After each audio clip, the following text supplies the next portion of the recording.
In this video, we're going to look at some very easy properties of the polynomial ring r square bracket x. The first property that I want to look at is the additive identity of this polynomial ring.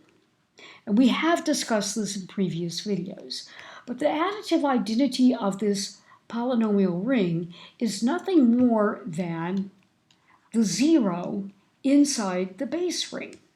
And that's because the zero inside the base ring is equal to the constant function that is always equal to the zero element inside the polynomial ring.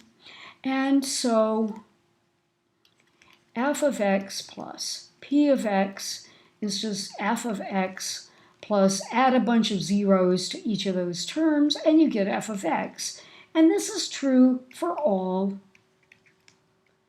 f inside the polynomial ring.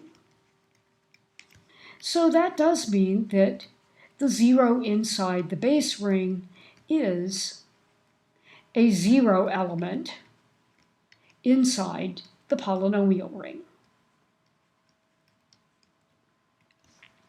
Well, let's see. The second fact that I want to look at is very similar. If my base ring has a 1, then the polynomial ring will also have a 1.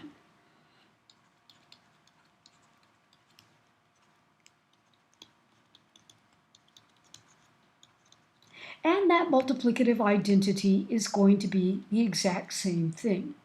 1 in R can be thought of as P of x equal 1 inside the polynomial ring, and P times F will just be 1 times F, and that's just multiplying each of the coefficients in f by 1, so that will be f, and so this is true for all polynomials inside the polynomial ring, and we have the same kind of thing if we turn the multiplication around. So it would look like this. So 1 inside the original ring is also 1 inside the polynomial ring. The third property that I want to look at is so basic that it's hardly worth pointing out. But regardless of whether R itself is a finite ring or an infinite ring,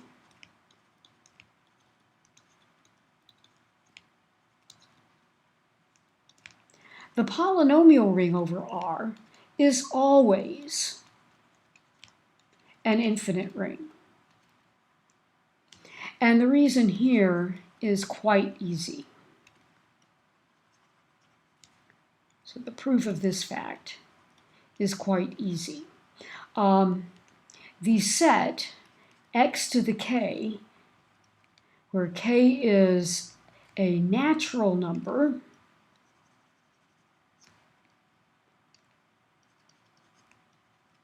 and that looks like x, x squared, x cubed, and so on, that is a subset of the polynomial ring.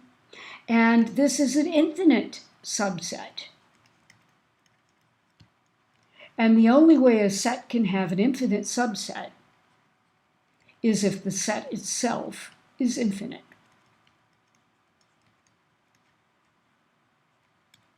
So polynomial rings are always examples of infinite rings. The fourth fact that I want to look at concerns zero divisors. If R has no zero divisors,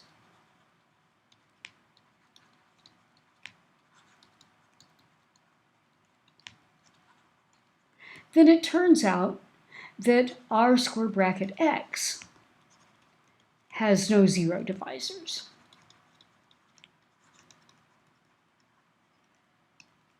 And the basic idea here is that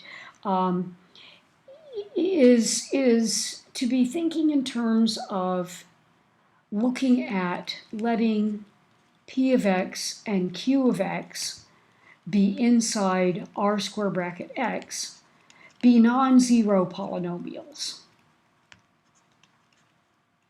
So what that means is that they have non-zero leading coefficients. So p of x looks like something like this, and q of x looks something like this.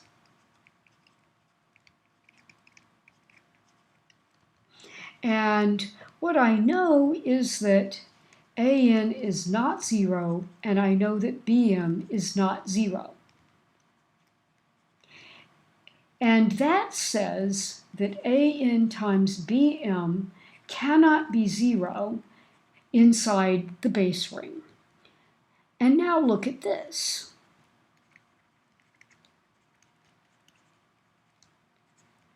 P times Q is going to be, well, let me write it out.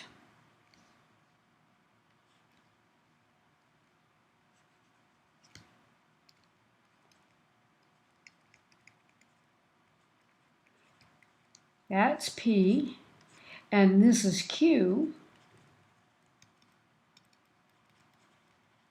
And the very first product that I'm going to get is an times bm times x to the n plus m. And we have lots of lower order terms. And the very last term in this polynomial is going to be a0 times b0. But this term here is not 0. So the whole product polynomial is not the zero polynomial. And so if I take any two non-zero polynomials, their product will not be 0. So that means, so let me write that down. So the product of any pair of non-zero elements inside r square bracket x will be non-zero.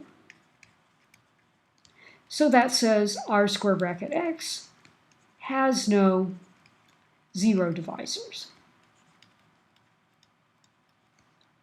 The final fact that I want to look at in this particular video has to deal with non-commutative rings. So let's see, I think this is fact 5. If R is non-commutative, then r square bracket x is also non-commutative.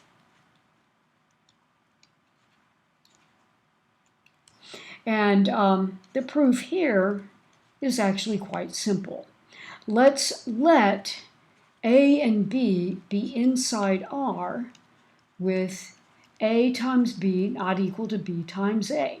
Well, then trivially, these are also true in R square bracket X. But just to give you an idea that it's polynomials themselves that don't commute, if I let f of x be ax plus c1 and g of x be bx plus c2, then f times g is going to be ax plus c1 times bx plus c2, and this is going to be abx squared plus c1bx plus ac2x plus c1c2.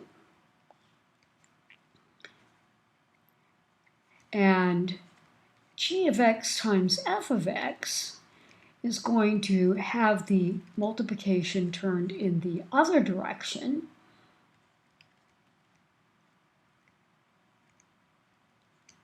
And when we do the multiplication this way, we will get BA times x squared plus C2AX plus BC1x plus C2C1. And these two polynomials cannot be equal because these two terms are not equal. So hence, r square bracket x is not commutative. Now it turns out, and let me actually make my handwriting there just a little bit better. It's not commutative. Now it does turn out, and I'm going to write this down as fact 6 without proving it, that if r is commutative, we can do all the switching that we need, and so is r square bracket x. In order to properly prove this, you really need to have all of the notation for polynomial multiplication explicitly lined out, and I don't want to do that in this video. So let's just accept that right now as a fact.